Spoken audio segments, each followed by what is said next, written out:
అనంత వాయుమండలం గోవింద గోవింద శ్రీ లక్ష్మీ నరసింహ నామంతో మారుమోగింది. శ్రీ సత్యసాయి జిల్లాలోని ప్రముఖ పుణ్యక్షేత్రమైన కదిరిలో వెలిసిన స్వయంభూ శ్రీమద్ కాదిరి లక్ష్మీ నరసింహస్వామి బ్రహ్మ రథోత్సవం మంగళవారం అత్యంత వైభవంగా జరిగింది. తెలుగు రాష్ట్రాలతో పాటు కర్ణాటక రాష్ట్రం నుండి తరలివచ్చిన లక్షలాది మంది భక్తుల మధ్య స్వామివారి రథోత్సవం అంగరంగ వైభవంగా ముందుకు సాగింది.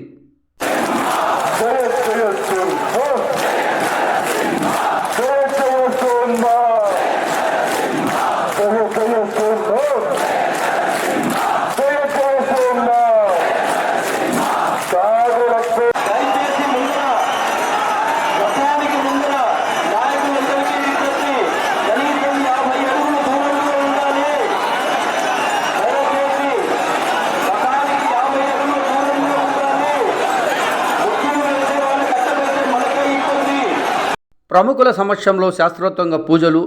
ఈ రథోత్సవ వేడుకల్లో భాగంగా జిల్లా collector Shyamprasad, RDO VVS Sharma, DSP Sivanarayana తదితర ఉన్నతాధికారులు పాల్గొని స్వామివారికి ప్రత్యేక పూజలు నిర్వహించారు.